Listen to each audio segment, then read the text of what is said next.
podcast Sudut Pandang 90 Derajat.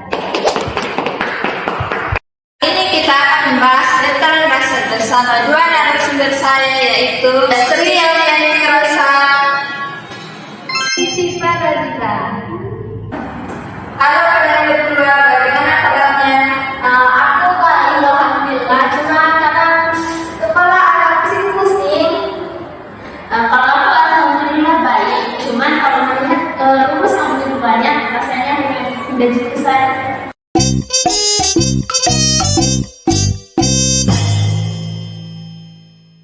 Oh, jadi cocok nih kita bahas topik hari ini. Iya. Oke, sebelum masuk ke pembahasan, kita kenalan dulu dong sama tokohnya. Siapa sih itu veteran raset? Bapak Rasul itu sebenarnya dia multitalenta, guys.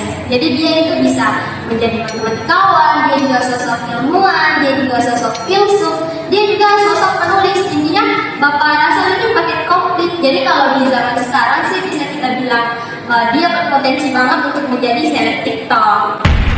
Nah, dan beliau juga itu adalah salah satu tokoh paling berpengaruh di zaman modern. Nah, kalau misalkan HP itu sebagai logika, maka beliau itu sebagai sistem operasinya. Oh, terkenal banget ya, tapi kok bisa? Sebenarnya beliau terkenal karena orangnya ini agak gak jelas ya. Kayak beliau suka mempertanyakan hal-hal yang sebenarnya sudah jelas jawabannya, kayak para pemirsa. Pertanyaan-pertanyaan itu sederhana, tapi kadang kita butuh waktu 3 jam untuk mikirin jawabannya. Wah, cocok banget nih buat mahasiswa yang hobinya mempertanyakan hidup.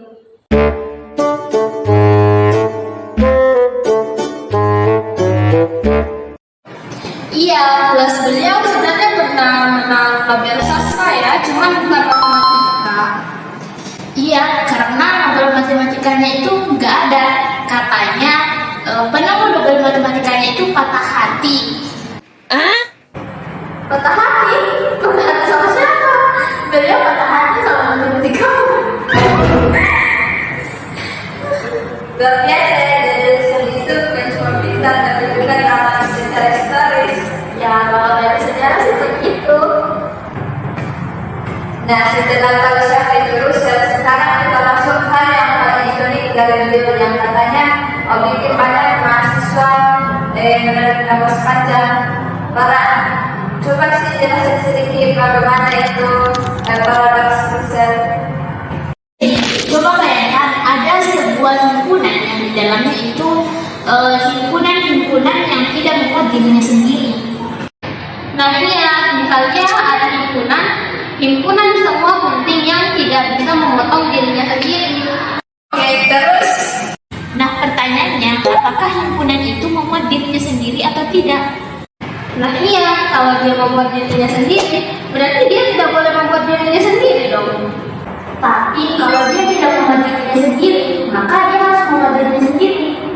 jadi apa pilihannya salah? Ya begitu, kayak salah kalkulus, dikerjakan jawabannya salah, tidak dikerjakan tak masalah.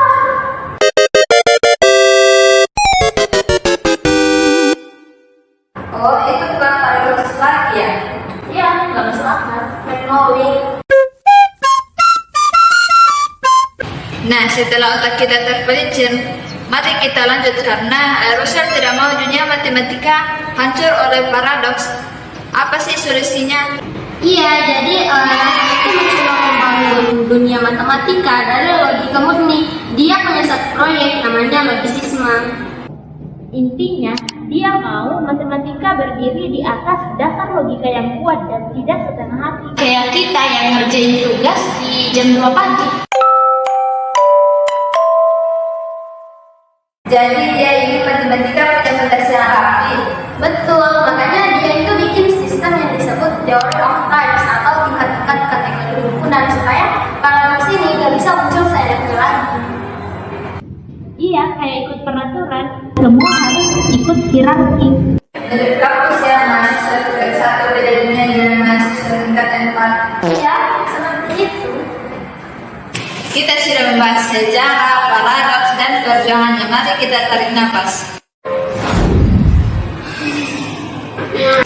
Sekarang kita lihat bagaimana relevansinya buat pembelajaran kita. Perusahaan itu penting buat ngajarin kita untuk berpikir lembut. Jadi dia ini sebenarnya ngajarin kita kalau suatu hal yang kecil saja bisa membuat logika kita runtuh kalau sistemnya nggak kuat. Dan dalam bahasa logika, paradoks Russell itu bisa menjadi contoh yang seru buat menunjukin bahwa tidak semua hal itu bisa dianggap jelas. Ya. Jadi bukan cuma bikin mahasiswa pusing, tapi juga bikin mereka mengenal logika yang kritis. Iya, jadi logika ini bukan cuma soal simbol, tapi juga soal bagaimana cara kita untuk berpikir. Baik, sekarang kita masuk ke inti akademisinya, biar yang minat bisa ikut merasakan jelang dari kampus. Iya, jadi asal sebenarnya itu berkontribusi dalam dunia matematika yang menekankan bahwa matematika ini biasanya sebenarnya harus kuat dan masuk akal. Ini mempengaruhi filsafat pendidikan matematika bahwa siswa itu harus diajari bukan cuma cara menghitung, tetapi juga cara berpikir logis. Jadi kita sebenarnya sedang belajar cara berpikir, bukan cuma cara menghitung. Iya, betul sekali. Karena pada filsafat itu memang seperti itu.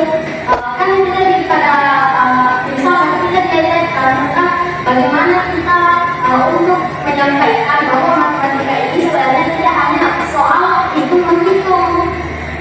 Nah, bahasa itu percaya bahwa jika dasar logika itu kuat, maka mahasiswa itu akan lebih siap memahami konsep yang lebih. Keren ya, saya menurut aku masih sering error.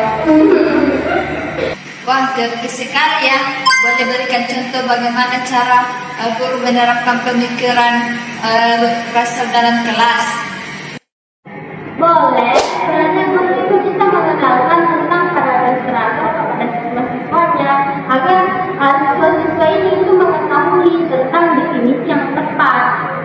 Atau lagi yang sederhana, bedakan pertanyaan yang valid dan tidak valid supaya siswa itu terbiasa untuk berpikir terstruktur, dalam berpikir, dan tidak merumuskan dengan kaidah.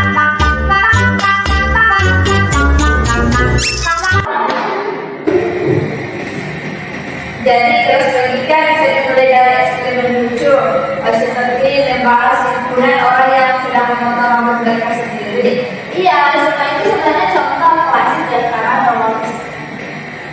Wah, pasti kalau kita berpikir walaupun soalnya lucu.